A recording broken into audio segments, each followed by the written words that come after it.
नहीं, सबसे पहले ये बताइएगा कि जो भी इस वक्त की पॉलिटिकल सिचुएशन है उसमें अगर बानी पीटीआई पॉलिटिकल डायलॉग करते सियासी जमातों के साथ तो आज का सियासी मंजरनामा जरा मुख्तलिफ नहीं होता? नहीं,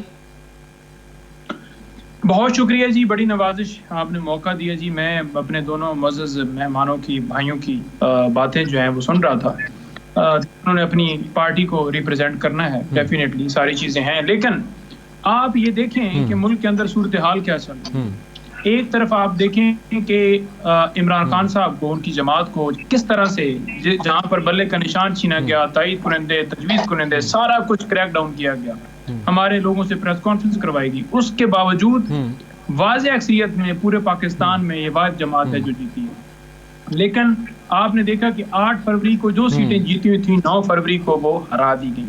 मैं खुद 8 फरवरी को जीत रहा था, मुझे खुद 9 फरवरी को हरा दिया गया। अब अवान के अंदर जाकर वजीर आजम का इंतखाब हो या वजीर आला का हो या सदर पाकिस्तान का हो, तो जब सबसे पहले तयन ये करना है कि कौन से लोग फॉर्म 45 के मुताबिक जनाब वो जीते हुए हैं।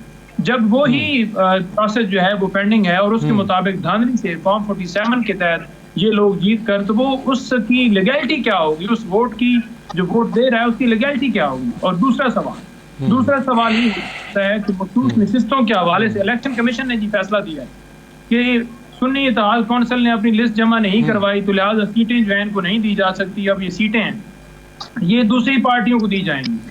लेकिन नहीं, मेरा सवाल नहीं, बिल्कुल आपका नैरेटिव अपनी जगह पे है। मेरा जो आपसे बुनियादी सवाल था, चूंकि हमने ये चीज़ें देखी, हमने रिपोर्ट की कि पाकिस्तान पीपल्स पार्टी ने 8 फरवरी के इंतखाबात के बाद पॉलिटिकल डायलॉग के लिए एक कमेटी बनाई। मेरी मालूमात के मुताबिक पीपल्स पार्टी चाहती थी पीटीआई से बात हो।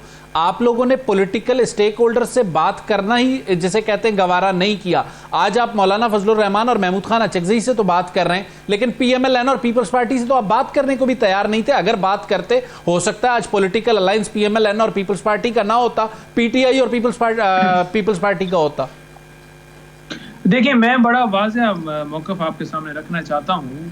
इस वक्त पोजीशन ये है कि जो पॉलिटिकल डायलॉग की बात की जा रही थी कि पीपल्स पार्टी से या नून लीग से या किसी जमात से किया जाए या क्यों नहीं किया जा रहा, सबसे पहले ये देखना है कि अवाम ने 5 साल के बाद वोट देना है और अवाम के मैंडेट के ऊपर डाका डालकर अगर किसी और को जिताया जाएगा, तो जो हमेशा कानून की बालादस्ती की बात करता है, लोगों की बात करता है, पाकिस्तान के मुस्तकबिल की बात करता है, मुल्क को आगे ले जाने की बात करता है, सियासी इस्तेकाम की बात करता है, माशी इस्तेकाम की बात करता है, वो कैसे इस बात को इग्नोर करे कि उनके मैंडेट के ऊपर डाका डालने वाली पार्टी के साथ ये कहते कि ठीक है जी, आपने डाका डाला है वो ठीक है, हम लेकिन नहीं, ये डाका अभी तक साबित भी तो नहीं है।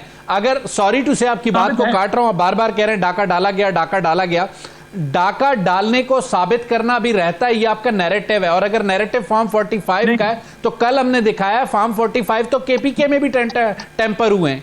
हम ये वाज़ेह तौर पर कह रहे हैं कि फॉर्म 45 वो चीज होती है जो रिजल्ट होता है, एक प्रिजाइडिंग ऑफिसर एक पोलिंग स्टेशन के ऊपर जो रिजल्ट देता है कि ये वोट बने हैं, उसे फॉर्म 45 कहते हैं।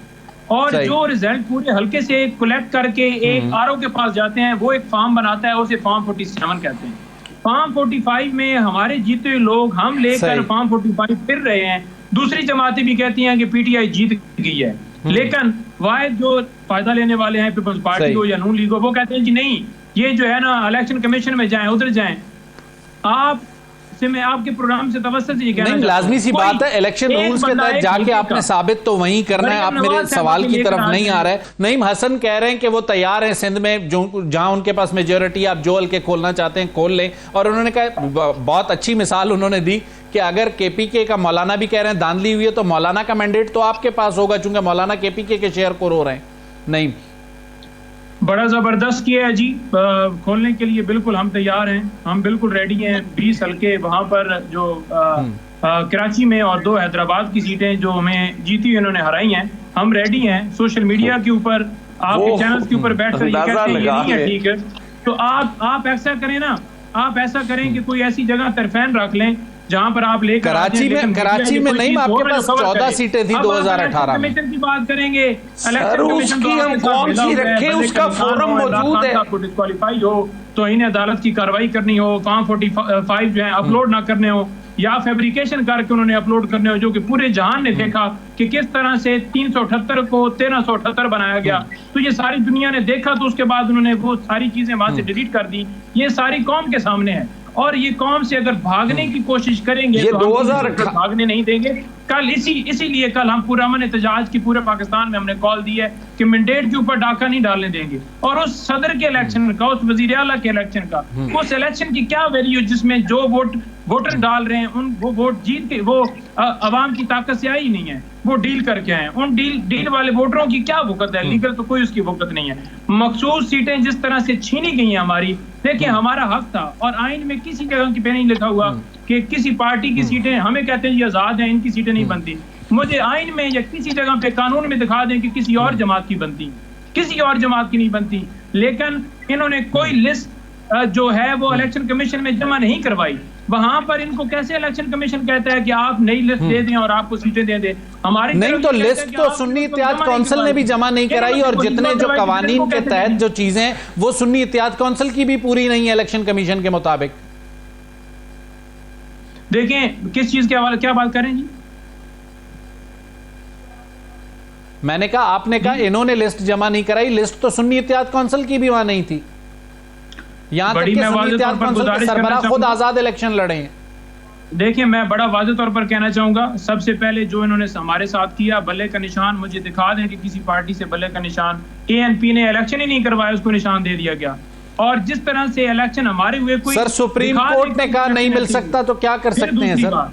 फिर दूसरी बात, आपने देखा कि टिकट्स जमा करवाने से एक दिन पहले सुप्रीम कोर्ट ने फैसला दिया जी कि इनका बल्ले का निशान लिया जाता है। ऐसी गैर यकीनी सूरत हाल पैदा की गई कि PTI को क्रैश कर दिया, क्रैकडाउन कर दिया जाए कि बिल्कुल ये फारिग इस जहान से चली जाए। इनका दिल ये था कि सिर्फ ये आपस में ही खेलें, इलेक्शन के अंदर एक दूसरे को गालियां निकालें, जो ही इलेक्शन खत्म होता जाए तो फिर एक दूसरे को जप्पी डालें कि हम भाई भाई और मुल्की मफाद के लिए हम इकट्ठे हो रहे हैं, वैसे तो एक दूसरे को हमने चोर चोर कहना है। तो ये ड्रामे जो है ना अवाम जाती है, और इसी का अवाम ने गुस्सा निकाला इलेक्शन के अंदर। अब लिस्ट की बात हम वाज़ेह तौर पर कह रहे हैं कि दिसंबर के अंदर PTI ने लिस्ट जमा करवा दी थी, जनवरी में बल्ले का निशान छीना गया। सुन्नी इत्तेहाद काउंसिल से जब हमारा एग्रीमेंट हुआ, उसके बाद हमने कहा कि हमें लिस्ट जमा करवानी, क्योंकि मुल्क की सबसे बड़ी पार्टी है, 52% खवातीन यहाँ पर पाकिस्तान की वोटर्स हैं, उनका हक छीनने की जो कोशिश की जा रही है और किसी और को दी जा रही है। जिन्होंने लिस्ट, अच्छा इन्होंने कौन सी लिस्ट जमा करवाई है? इन्होंने क्या वो लिस्ट जमा करवाई थी जो इनको दी गई है? हमने लिस्ट जमा नहीं करवाई, हमसे वो सीटें ली जा रही हैं। जनवरी में बल्ले का निशान छीना गया। सुन्नी इत्तेहाद काउंसिल से जब हमारा एग्रीमेंट हुआ, उसके बाद हमने कहा कि हमें लिस्ट जमा करवानी, क्योंकि मुल्क की सबसे बड़ी पार्टी है, 52% खवातीन यहाँ पर पाकिस्तान की वोटर्स हैं, उनका हक छीनने की जो कोशिश की जा रही है और किसी और को दी जा रही है। जिन्होंने लिस्ट, अच्छा इन्होंने कौन सी लिस्ट जमा करवाई है? इन्होंने क्या वो लिस्ट जमा करवाई थी जो इनको दी गई है? हमने लिस्ट जमा नहीं करवाई, हमसे वो सीटें ली जा रही हैं।